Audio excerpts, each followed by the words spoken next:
Au secours! Aidez-moi!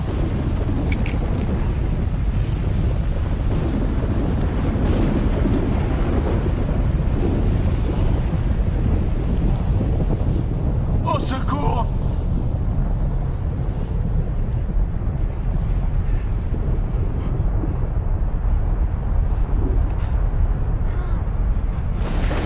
Aidez-moi! Aidez-moi!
L'aumône.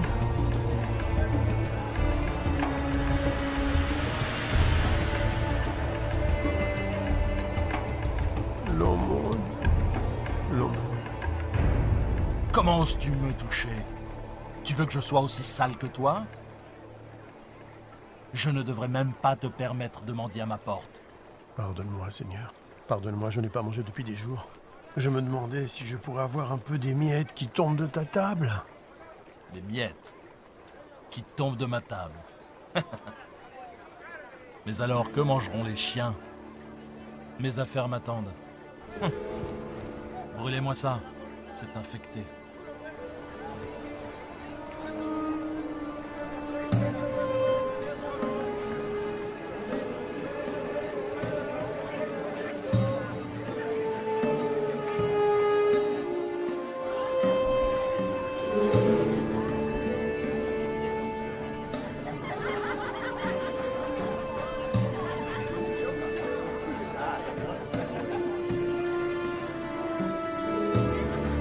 Le voilà, enfin!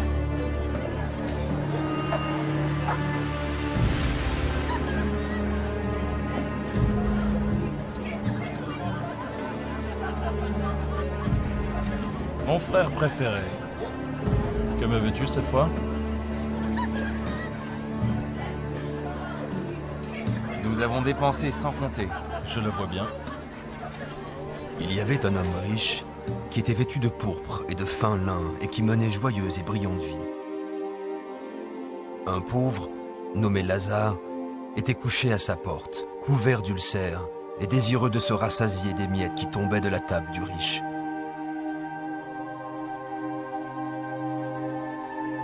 Et même les chiens venaient lécher ses ulcères. Oh. Oh. Oh. Oh. Dieu, aide-moi. Pourquoi? Pourquoi? Pourquoi?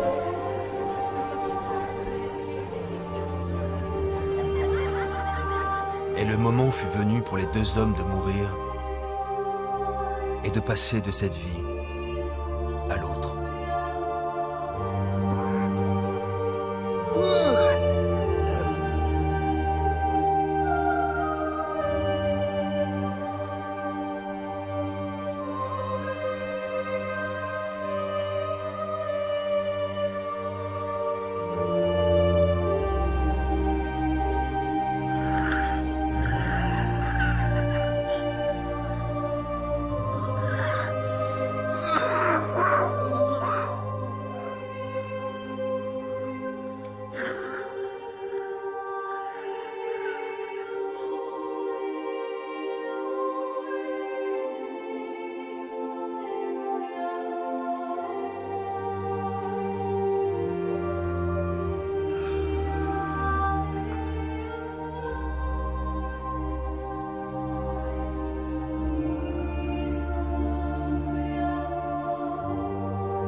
Aidez-moi!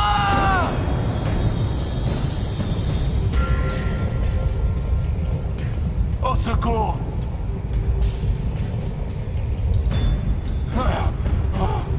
Aidez-moi! Ah!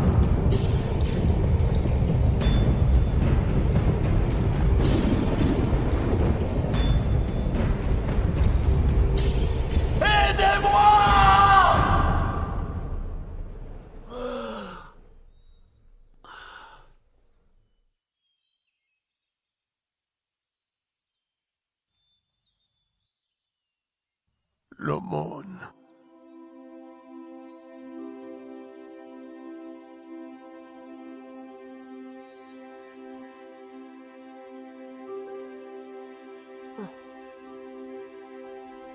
Bienvenue.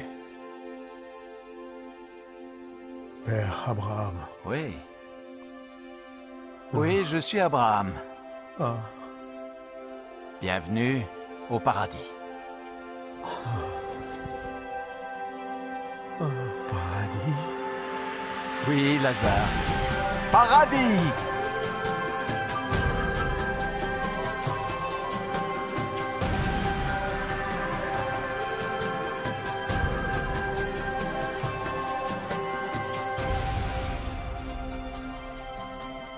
Nous avons préparé un banquet en ton honneur. Oui, oui, viens.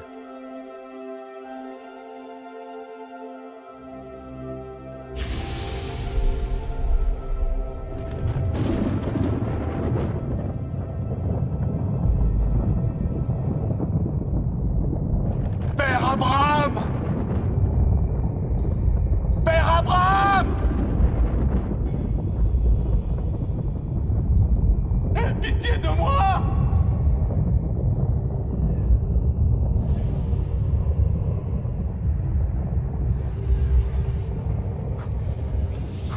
Je t'ai vu avec Lazare!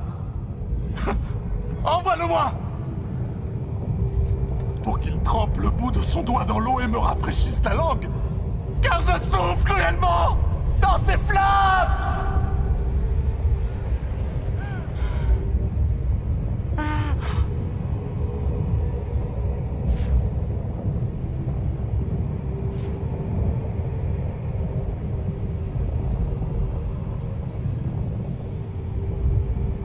Fils, souviens-toi que tu as reçu tes biens pendant ta vie. Et que Lazare a eu les maux pendant la sienne. Maintenant, il est ici consolé, et toi tu souffres. Je t'en prie! Je t'en prie! Par-dessus tout cela, il y a entre nous un grand abîme. Si quelqu'un voulait passer d'un côté à l'autre, il ne le pourrait pas. Et personne ne peut traverser de toi vers nous. Père Abraham, il y a une chose que je veux te demander. Envoie Lazare dans la maison de mon père, car j'ai 5 frères, pour qu'ils les avertissent, et qu'ils ne viennent pas eux aussi dans ce lieu de tourment. Ils ont Moïse. Ils ont les prophètes. Laisse tes frères les écouter. Non. Non. Mais si quelqu'un des morts va vers eux, ils se repentiront. Non, s'ils n'écoutent pas Moïse et les prophètes, ils ne se laisseront même pas persuader par quelqu'un qui ressusciterait des morts. Je t'en prie. Non. Je t'en prie. Non. Je t'en prie. Non.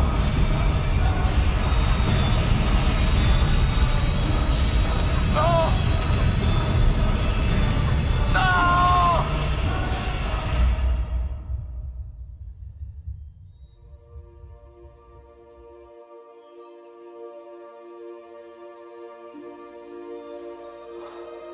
Lazare, viens dans le lieu que ton père a préparé pour toi.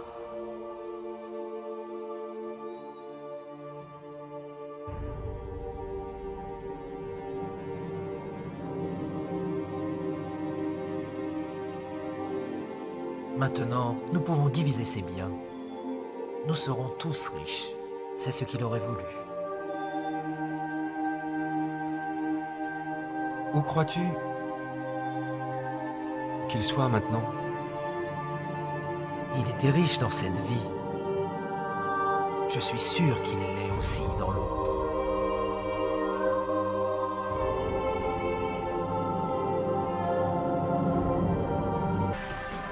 Je suis Lazare, dont parle la Bible. Vous en apprendrez plus sur moi et cette histoire dans Luc 16, chapitres 19 à 31. Qu'avez-vous appris de cette histoire? Comment pouvez-vous appliquer cette histoire à votre vie? Laissez-moi vous raconter certaines des choses que j'ai apprises de cette expérience. Ce que Dieu m'a enseigné. J'étais un homme très pauvre. En fait, j'étais tellement pauvre que j'en étais malade, et que je n'avais personne pour s'occuper de moi. Même les chiens venaient me lécher. À cause de ma condition, je me sentais insignifiant et sans espoir dans ce monde. Mais ma foi en Dieu n'a pas vacillé. Et à ma grande joie, lorsque j'ai ouvert les yeux au paradis, j'ai appris que je n'étais pas insignifiant pour Dieu. Il connaissait toutes mes pensées.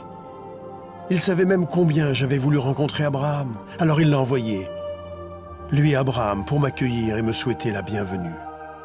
Lorsqu'Abraham, le père de notre foi, m'a salué, je fus envahi par la joie. Comment un tel homme béni de Dieu pouvait-il s'intéresser à moi? Apparemment abandonné de Dieu et sans utilité. Vous êtes-vous déjà senti ignoré, oublié, insignifiant? Dieu ne vous a pas oublié. Où que vous soyez, qui que vous soyez, quels que soient vos problèmes, j'ai appris que personne n'était oublié de Dieu. Mon histoire prouve que rien ne peut nous séparer de l'amour de Dieu. Le riche était dominé par sa richesse, son influence et le luxe. Il traitait mieux ses animaux de compagnie que moi. Il aimait les biens de ce monde et en a profité pendant toute sa vie. Il y avait des jours où je me demandais si Dieu savait qu'il n'était même pas prêt à m'accorder les miettes qui tombaient de sa table. Je sais maintenant que Dieu regardait. Le riche n'avait jamais perdu sa fierté et son arrogance, même en enfer. Avez-vous remarqué qu'il a demandé que je le serve parce qu'il avait l'habitude d'être servi? L'enfer est plein de gens qui veulent être servis. Mais parce qu'il avait été servi sur terre, Abraham lui a dit qu'il avait déjà bénéficié des plaisirs et qu'ils étaient terminés. J'ai appris comme il est important pour Dieu que nous servions les autres sur terre. Plus spécialement ceux qui sont faibles et qui souffrent. Mon histoire illustre la façon dont Dieu veut que nous utilisions notre argent, nos biens et notre influence.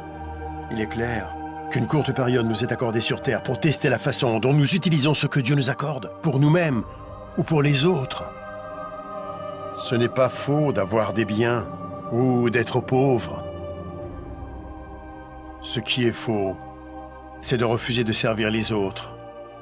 Jésus-Christ a dit que même lui était venu servir, non pour être servi.